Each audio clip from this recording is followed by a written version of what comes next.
tak ewangi son horeg. Yo maisah halal kok dilarang. Yo lali. Halal. Senajan to son horeg yo tetep kudu duwe rezeki. Masa dilokke? 17 Agustus kok ngapain ngundang son horeg? Lho, son ki yo butuh mangan yo ra son. Son horeg juga butuh makan. Nah, jadi kalau Gus Miftah ini pertimbangannya duit ya. Kalau menghalalkan son horeg karena alasannya bisa membantu perekonomian, ya sekalian aja diskotik yang isinya yang ada kikuk-kikuk, ada miras, ada narkoboy, itu juga nanti beralasan ini membantu perekonomian. Assalamualaikum warahmatullahi wabarakatuh. Kemarin saya sudah bahas mengenai Gus Ikdam yang menanggapi masalah son horeg. Katanya cah tolol, nggak ngerti gitu ya. Jangan sembarangan menghakimi son horeg. Ini bisa jadi teori dakwah, strategi dakwah gitu. Iki cah tolol, kowe ora ngerti teori dakwah apa piye? Jenengan hanya sekedar menghujat tapi tidak memberi solusi.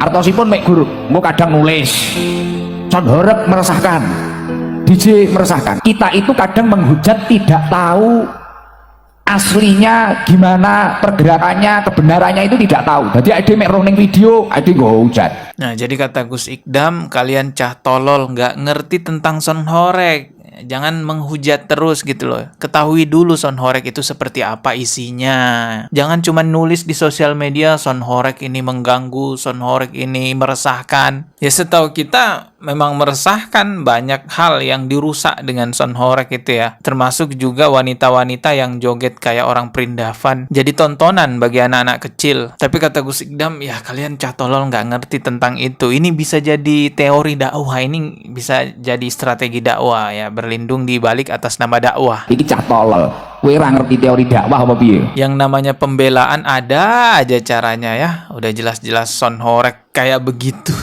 Tapi dibilang ini teori dakwah lah, ini strategi dakwah lah. Sama halnya yang lagi viral kemarin masalah tambang ya kan.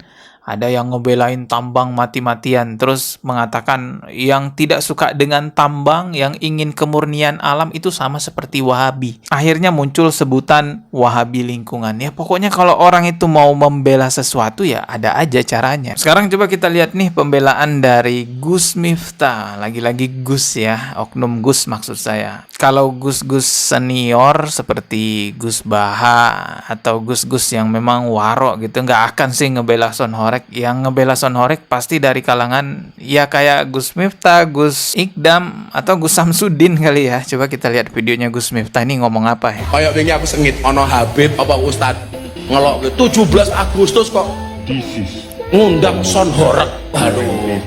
Wong kabeh iki duwe rezeki dhewe-dhewe.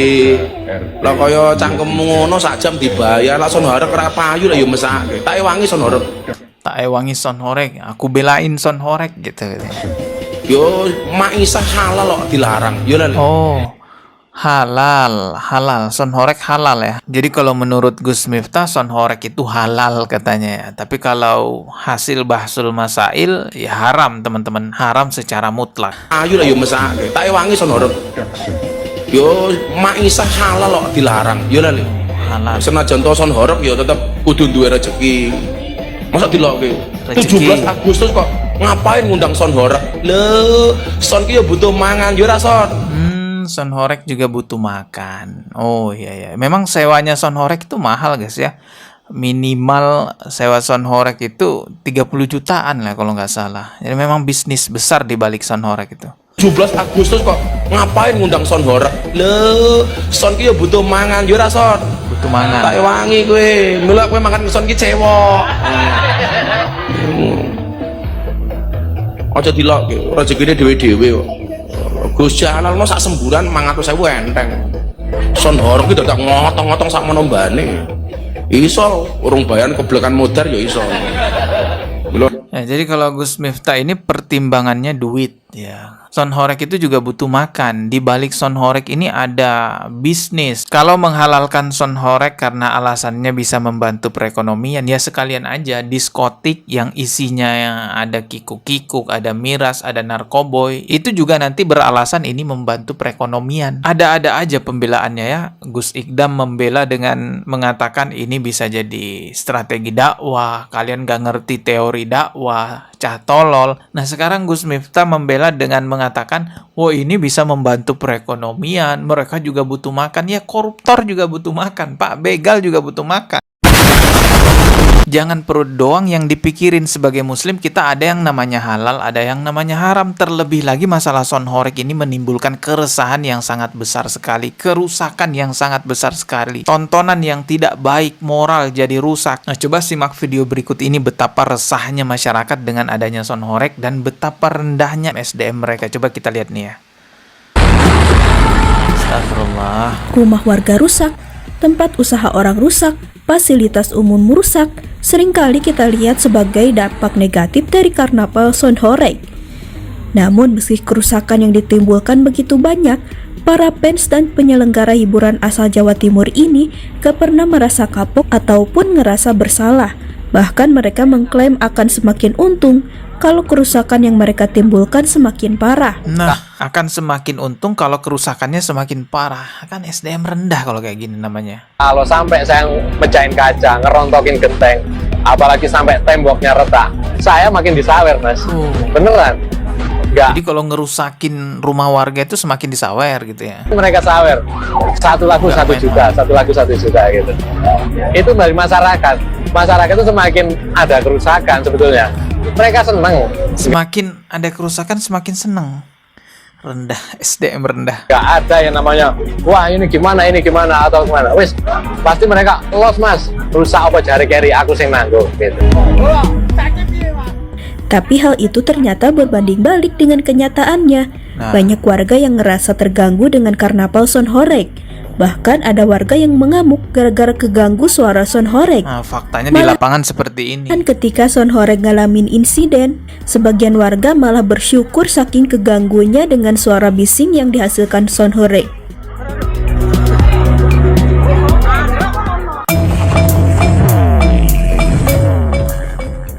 Sejumlah lansia memprotes operator sound horeg.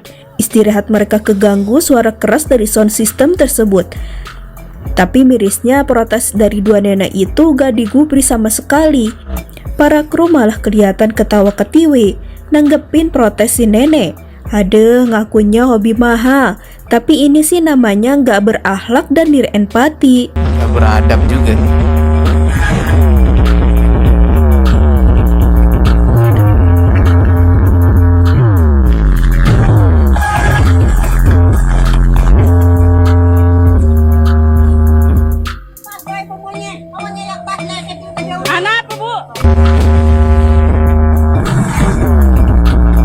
Diprotes sama orang tua tapi nggak peduli.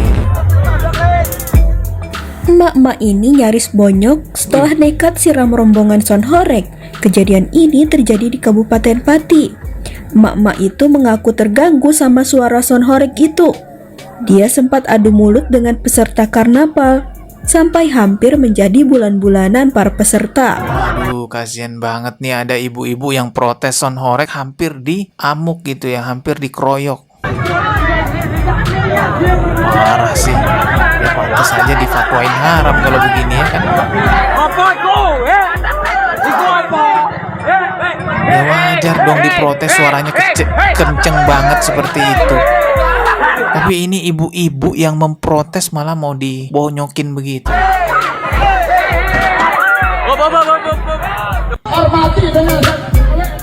Aksi tak terpuji lainnya dilakukan fans sound horeg satu ini.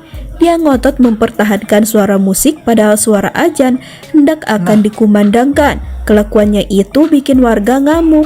Sampai suasana di sana memanas gara-gara kru sound horeg dinilai gak menghormati suara azan. Suara azan juga diterobos.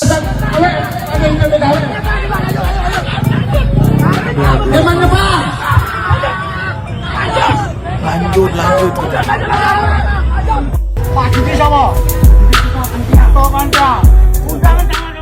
Gara-gara battle sound, warga ngamuk minta karnaval horeg dibubarkan. Warga Kediri ini ngeluh karena keganggu volume besar dari sound horeg tersebut.